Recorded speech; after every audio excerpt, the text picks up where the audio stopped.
Welcome to the fifth part of section 3.4, where we will be dividing complex numbers. In order to be successful at this, we need to remember that I squared equals -1, and be sure that you understand how to find the complex conjugate of any complex number. For example, if you have 2 minus 3i, its complex conjugate would be 2 plus 3i, and vice versa. Our first example has two complex numbers being divided. We have 12 plus 5i up top and 3i down below. The process is as follows. In order to divide a complex number by another one, what we need to do is multiply the numerator and the denominator by the complex conjugate of the denominator. Our denominator is 3i, and the conjugate of 3i is -3i. So we're going to multiply both the top and the bottom, or numerator and denominator, by -3i. When we do this multiplication, we will distribute the -3i through, since it's just one term. So we'll get -36i, and then we will get -15i squared. In the denominator, we're going to multiply 3i times its conjugate, -3i, to get -9i squared. Our next step is going to be simplifying.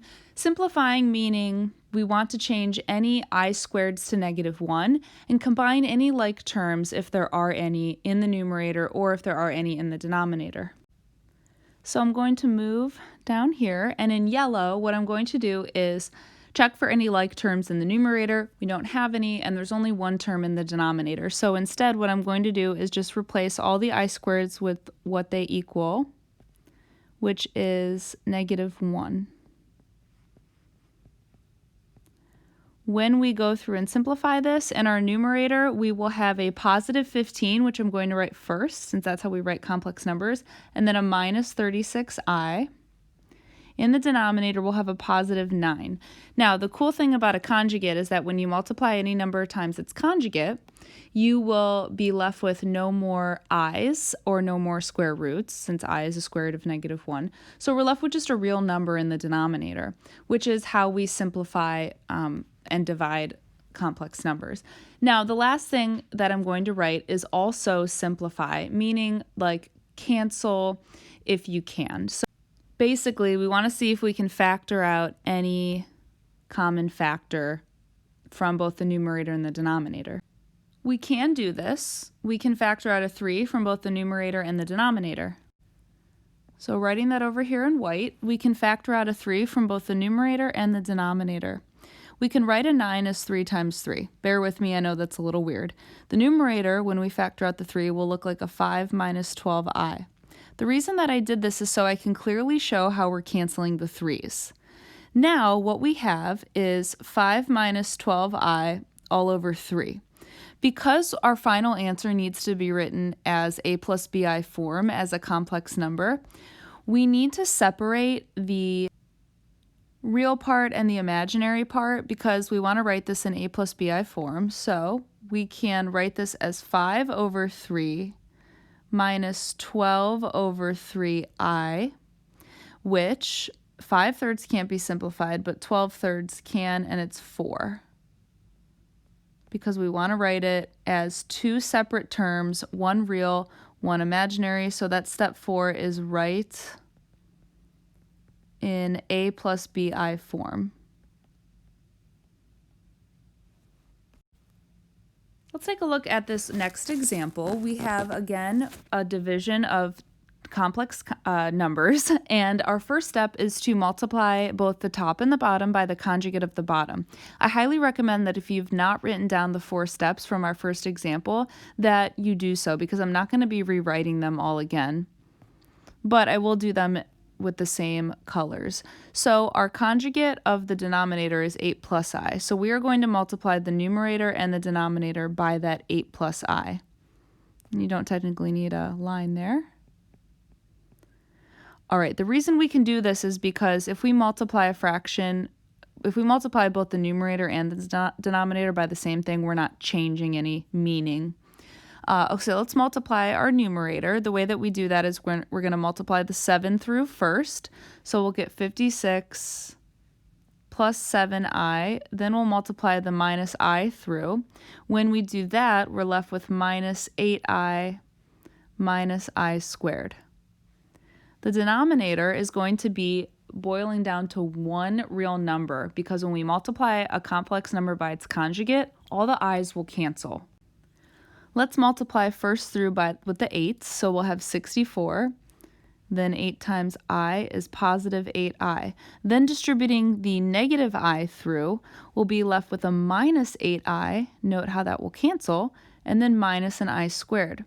If you're thinking of this as foiling, first, outer, I inside, L last. If you're thinking about it as FOIL, F-O-I-L, you will notice that when you multiply this complex number times its conjugate, the O and the I will cancel. So really you only have to multiply first times first and last times last when you're multiplying a complex number by its conjugate. I'm only showing multiplying it all out here because I want you to see that the middle two terms will cancel.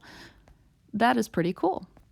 Our next step is our first simplification process, meaning let all I squareds equal -1 and combine any like terms in the numerator or in the denominator separately. So in the numerator, we'll have 56 minus 1i and then minus a -1. In the denominator, the 8i and -8i cancel, so we're left with 64, again minus a -1. Then I can keep going here with simplifying. We'll be left with 56 minus I plus 1. In the denominator, we'll have 64 plus 1. And in our final step here to simplify, we'll be left with 57 minus I over 65. Note that our denominator turned into one single number because when you multiply a complex number by its conjugate, you are left with a real number. All right, now can we factor anything out of the numerator? No, well, since we can't factor anything out of the numerator, we can't simplify in that way. So we're skipping to the very last step, which is to write in a plus bi form. We can write this as 57 over 65 as our real part, minus 1 over 65, I, as our imaginary part.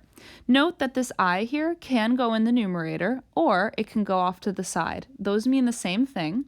You cannot put it in the denominator. That doesn't mean the same thing. Here's our final answer, a plus bi form, our real part and our imaginary part.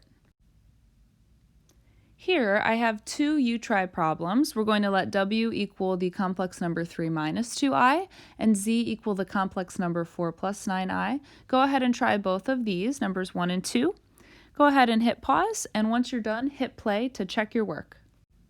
Here are the answers. I'm going to quickly walk through these. If you got them, that's great. You are all done, so congratulations. If you didn't, you can listen to the explanations. For number 1, I rewrote what 1 over W is. Our first step is to multiply by the conjugate of 3 minus 2i, which is 3 plus 2i. When we multiply through by 1, that's simple. In the denominator, I used our shortcut that I mentioned in the last example, which is when you're multiplying a complex number by its conjugate, you don't need to do all 4 multiplications. You only need to do the first times the first and the last times the last, since the inside 2 will end up canceling out. If you did all 4, that's great. You'll find that 6i and minus 6i ended up canceling anyway. So when we do 3 times 3, we'll get 9, and negative 2i times 2i is minus 4i squared. I also did another shortcut, which is not really replacing I squared with negative 1 on here and doing it in my head.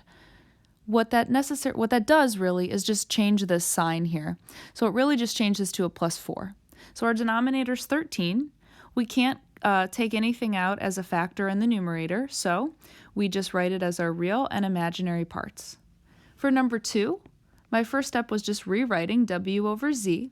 Then we multiplied by the conjugate of 4 plus 9i, which is 4 minus 9i. The numerator had a lot more going on. We had to distribute through or FOIL. So we're not multiplying conjugates here. We will end up getting 4 terms that don't cancel. We have 12, a minus 27i, then multiplying through by the negative 2i gave us minus 8i and plus 18i squared. In the denominator, multiplying a complex number by its conjugate, you only need to multiply the first times the first and the last times the last. Again, an I squared will just change the sign of whatever is in front of it because it's multiplying by -1. So that's why we ended up with a -18 here and a +81 here.